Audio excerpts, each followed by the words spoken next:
What's up everyone? It's me, Boy Balakero, and I'm back for another video.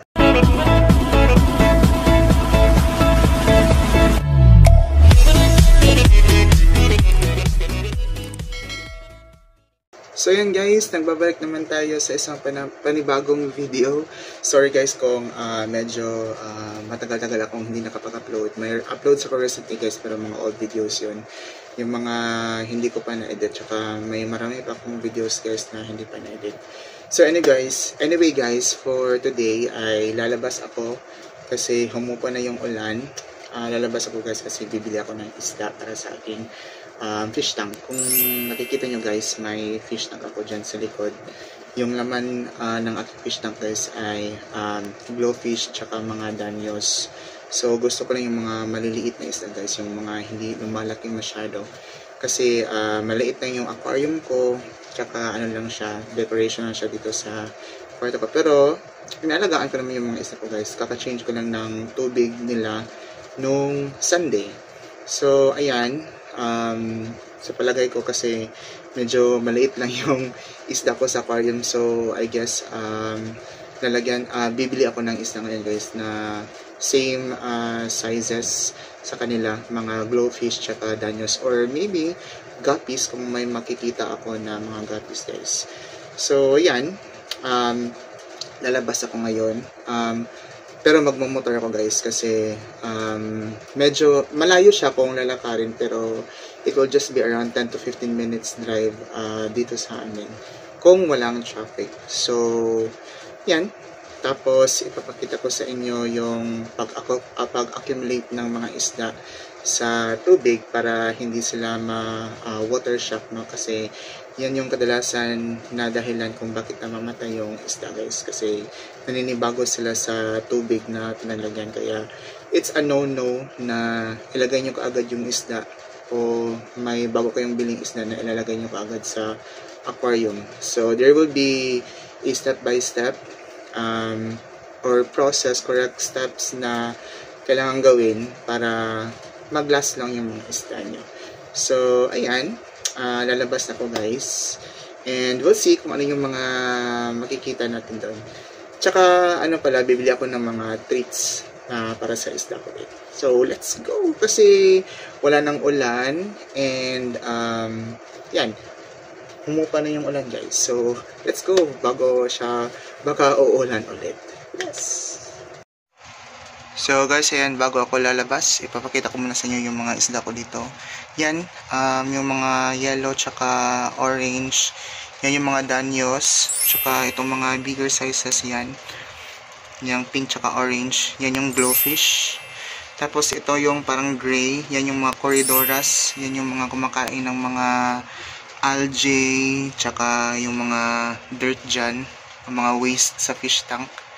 Tsaka itong black guys ay molly.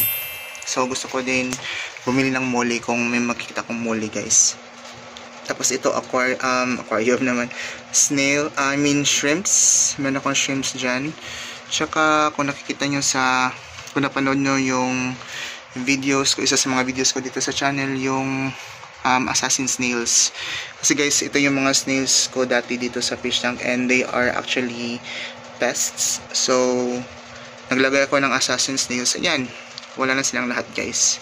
Yung mga assassin snails, nagtatago kasi sila yan guys. Stripes yung shells nila. Anyway, lalabas ako guys.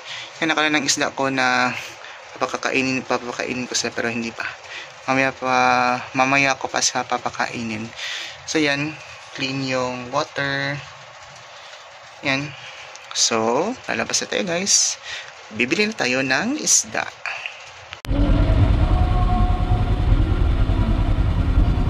So guys, ayan. I don't know kung naririnig niyo ako guys, but I'm going now.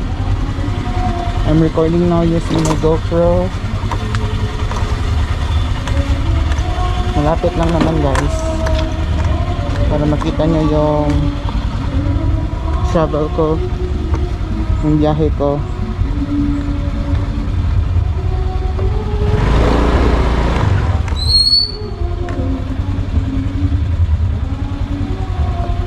Nagkakaraoke sila mama guys. So let's go.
Mami, kanya ka ng muli. Wala ko itong muli pa. Wala mga bata ko. Wala na ako wala na ni Bart. Dami yung glowfish. Ilang glowfish mo yan? Ang 30 katuloy sa dagko. Anong dagko mo 30? Pag 30 ang isa?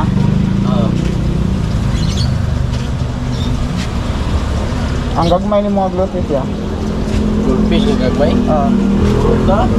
Karot na yung glowfish mo gagmay. Mga tao.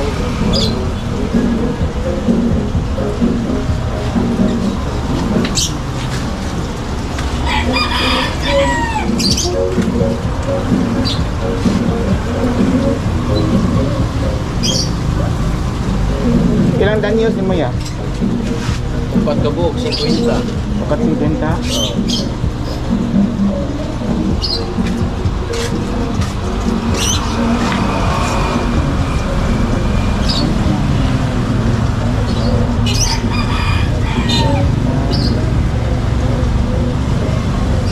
Ano yun? Tagay ko upat ano yun?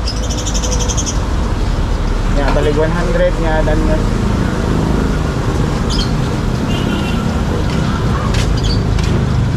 Hindi ko lang naka-purple. Kasi koloray mo ha? Walang duha ka purple. Nga duha ka green. Duha ka purple, duha ka green?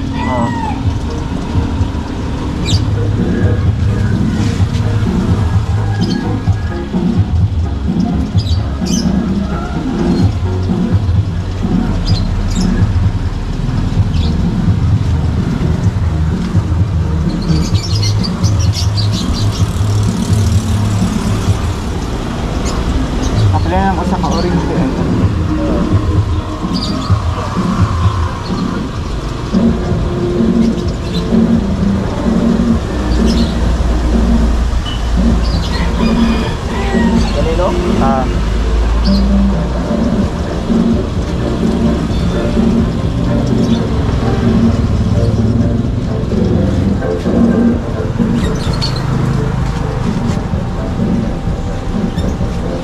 Parang yung color sa Danyos ya. Wala kay green na Danyos. Wala ka lang nanay. Pwede rin ano lang. Wala kay blue ana. Ano lang green o pink.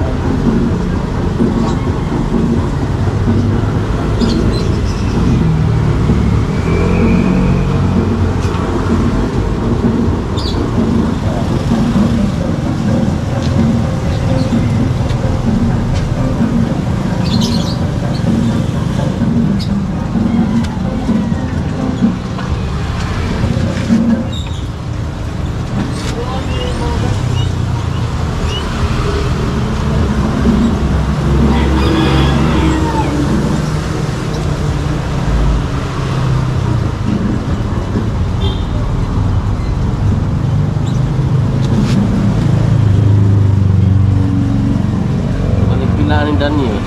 Ha? Balik 100 ng ano.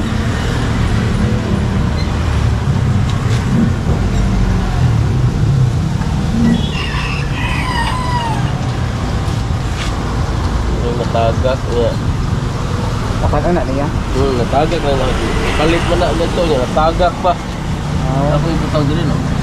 Kuya na yung angel fish ni mo ya? Tag 25. 25?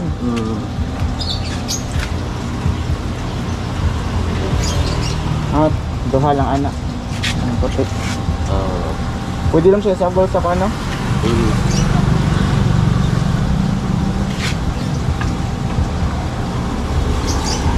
Kulay green na yan.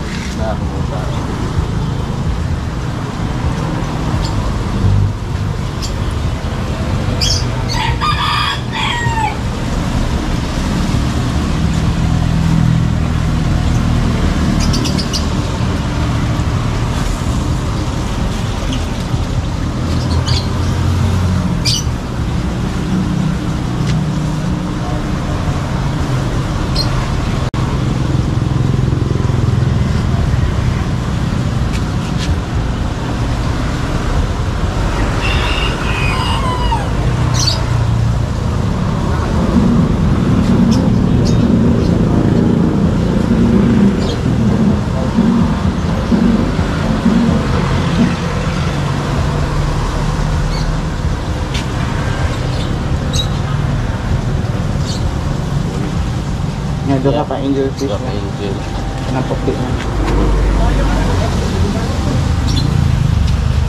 Naputi kayo? Napadira pa niya. Pwede rin eh, kini. Ako ang gamay.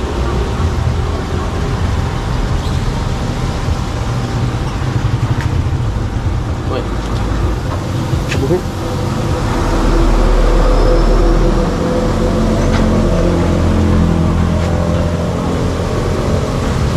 Duha no? Oo, duha. Nagira pa na ako.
Berapa tanahnya?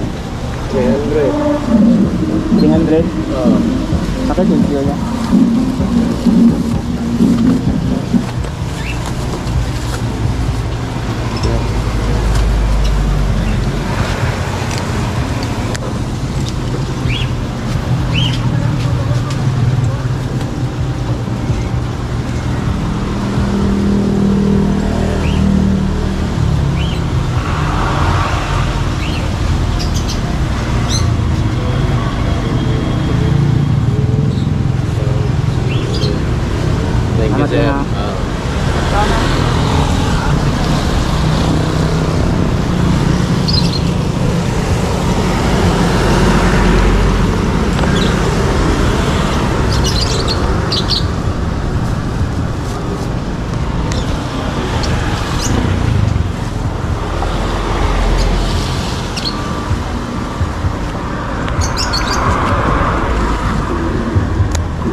Hi guys, andito na ako sa kwarto and ito yung mga nabili kong isda. So, transfer ko muna sila sa container, then accumulate muna natin sila.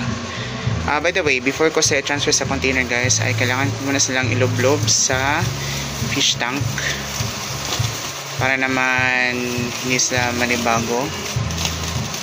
Tsaka yung mga isda ko din, yan, iloblob ko sila yan for a closer look guys. Sila lahat.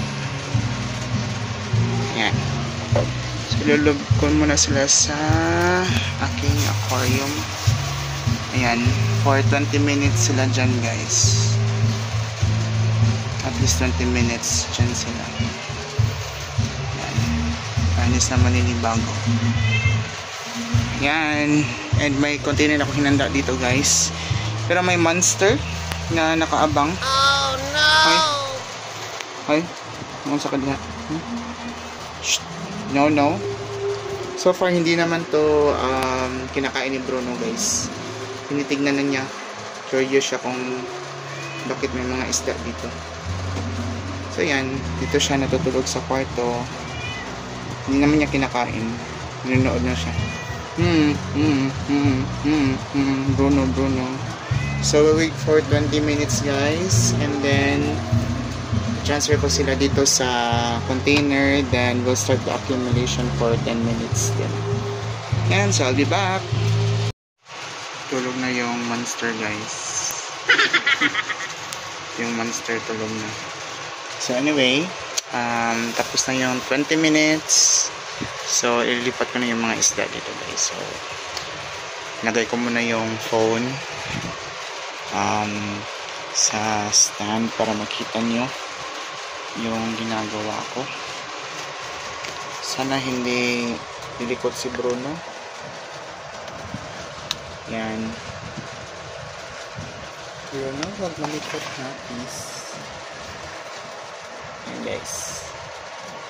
So inilipat ko yung mga isda guys. So dyan po muna kayo lalagay guys kasi nandito si Bruno. Ayaw na umalis. So ilipat ko na yung isda.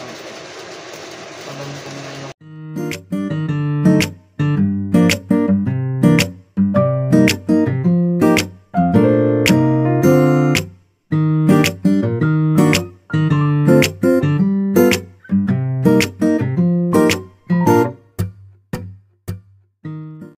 dapat slow lang yung pag-accumulate ng tubig for 10 minutes. So time check, it's 5:27, so by 5:37 ay ililipat ko na yung mga isda sa fish tank finally para tapos na, para settled na sila. So I'll give you a closer look guys yung pag-accumulate ng tubig. Ganun lang siya, drip. So tingnan ko nga lang, dapat mas mabagal pa dito. Para makapag-adapt sila sa water environment sa aking fish tank.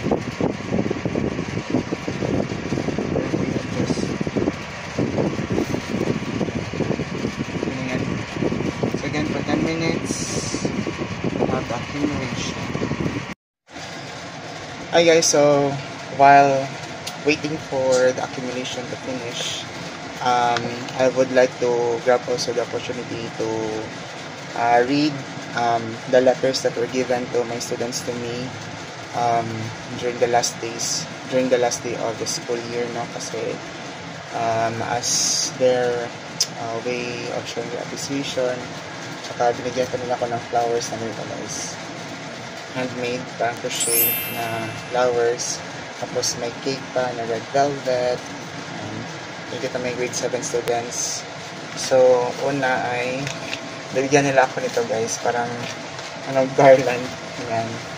Tapos may nakalagay na best CBL teacher, thank you, grade 7 wish ka, Bruno.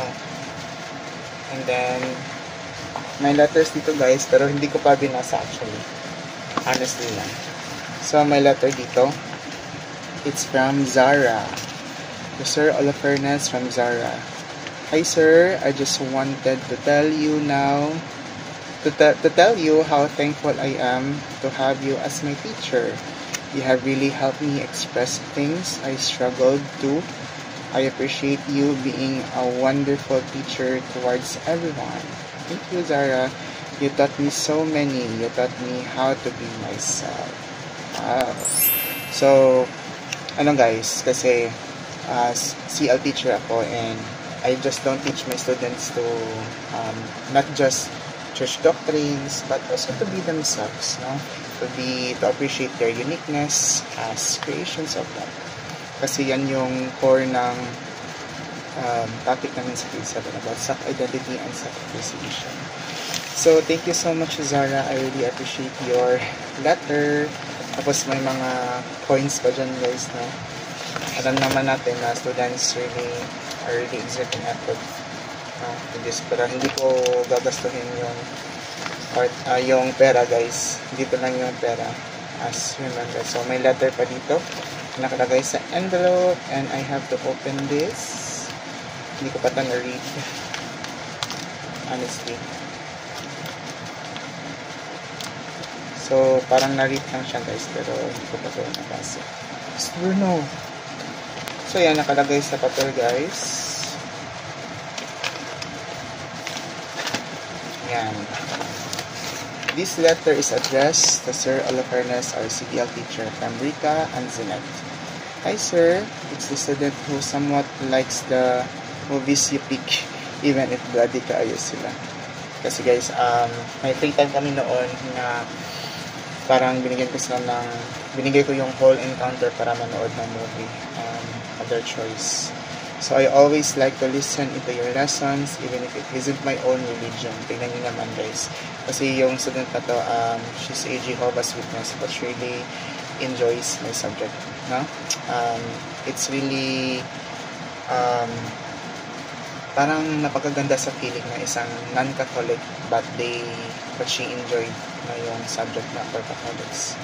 The way you explain your lessons never gets me bored. I always pay attention, which is very surprisingly, honestly. I've always enjoyed your lessons and the way you interact us.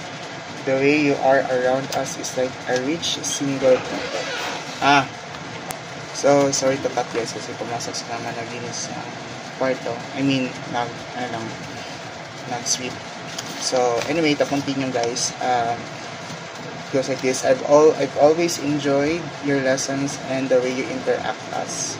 The way you are around us is like a rich single people. Talaga ha.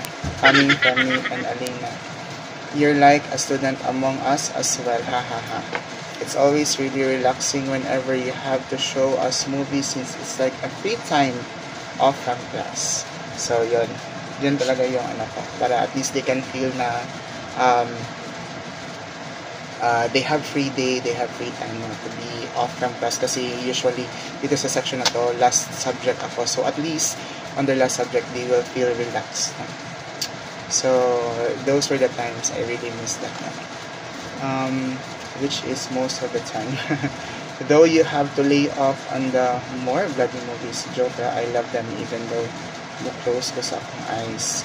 Well, all in all, your class is just free time if you really think about it. You're a really fun teacher, which is rare for me to think about.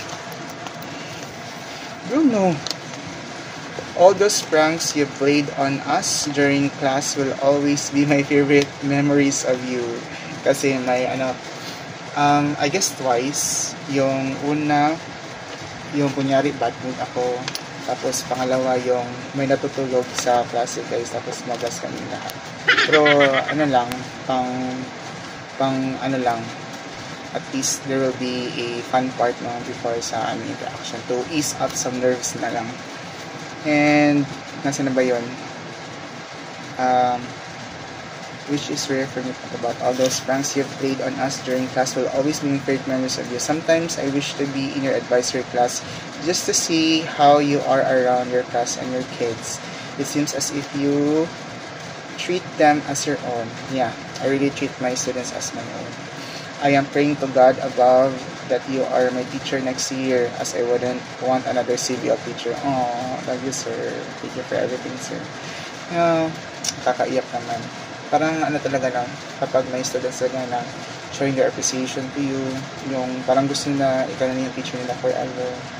As much as I would love to, Rika, as much as I would love to, na ako yung teacher niya next year, why not? Ay, this is so, nakaka-touch. Anyway, thank you, Rika and Zara, for your letters. So, may isa pa akong letter dito, guys. Galing kay Zyrish. Isang student ko din. Pero sa ibang section. Ano to, guys? From my high school students. Kasi I'm teaching grade 7 also. Ay, si Bruno talaga. Nagpa-show off. Tingnan niyo yung ilong niya, guys. Bruno.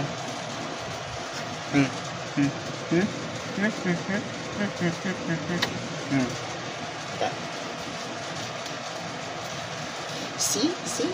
Oh, tingnan niyo. Pala siya sa buhay niya. Diyan na siya. This is from Zyrish.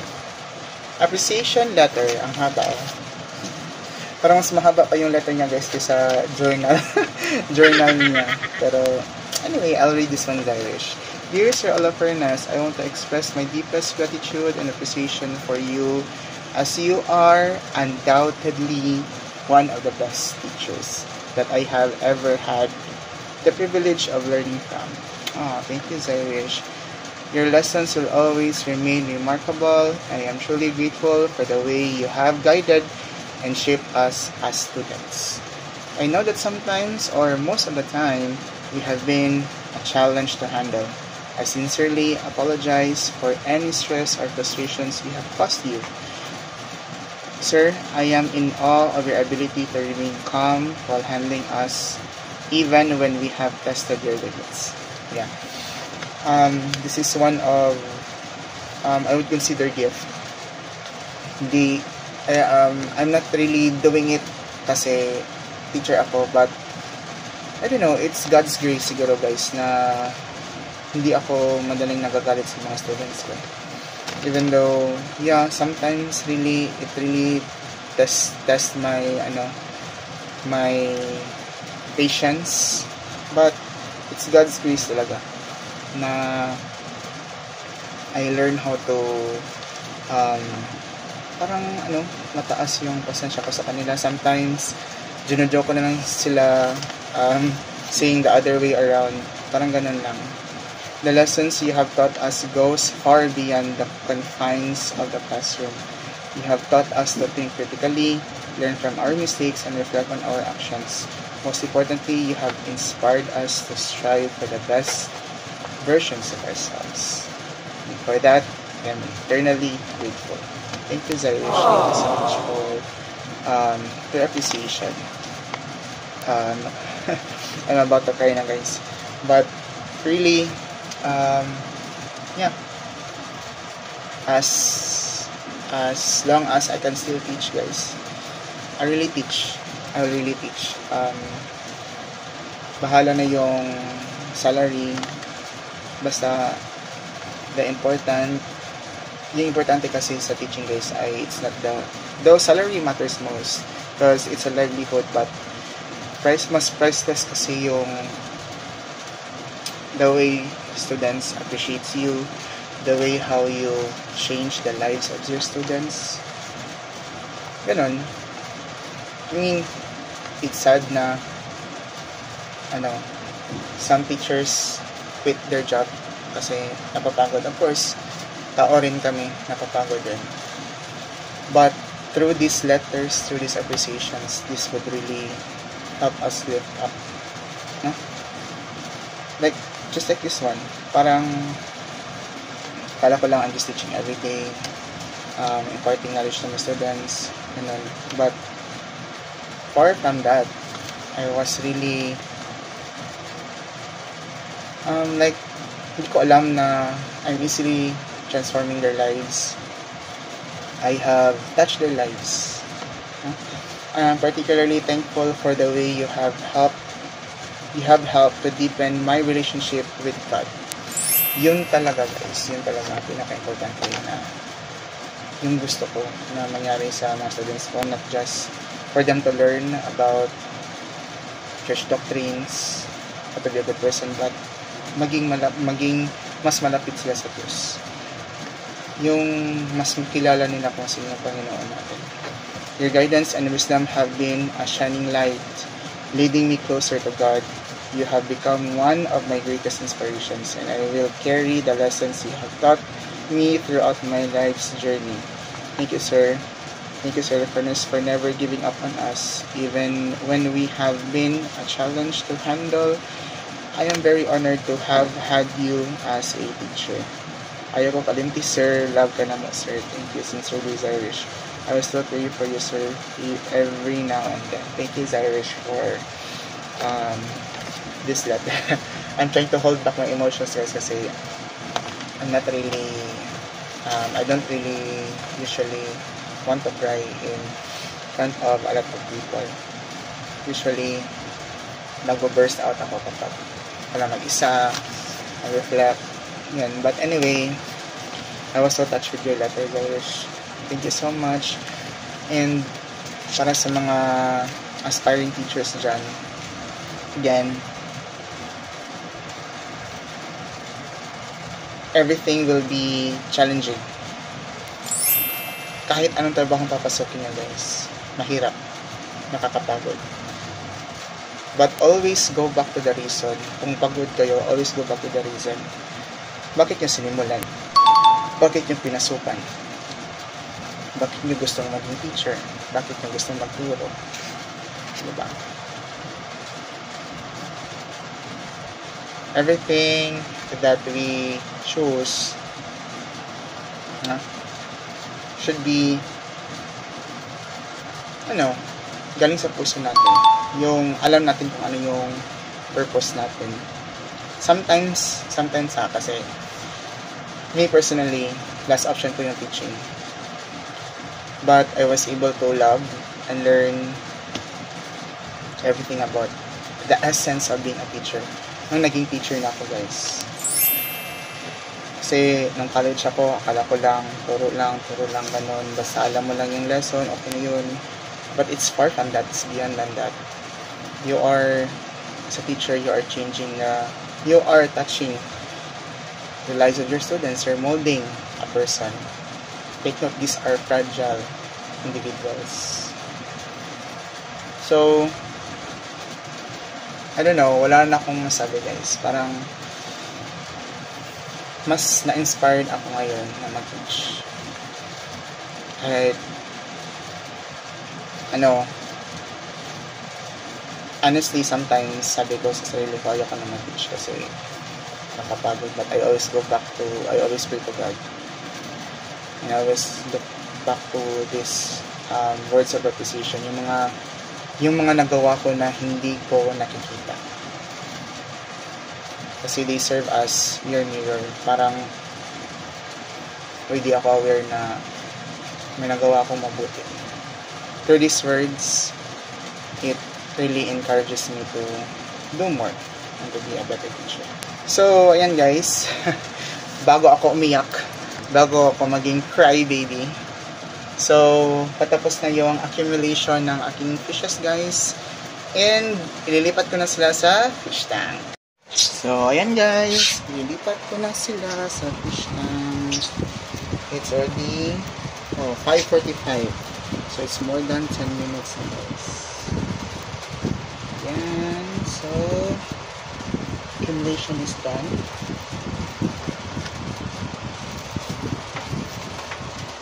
So, nilipat ko na sila sa fish tank. But guys, it's a no-no na ilipat nyo rin yung tubig, ha. So, dapat yung isda lang talaga. Para,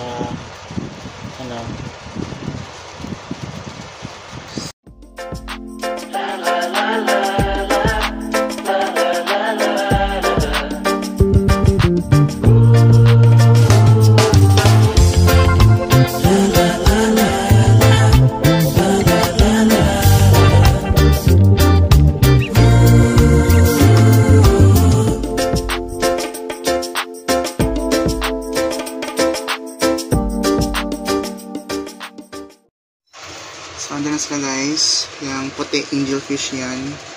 Glowfish na purple. Yan. Danyos. Yan, marami na sila. Yehey! Happy fish keeping. Yan.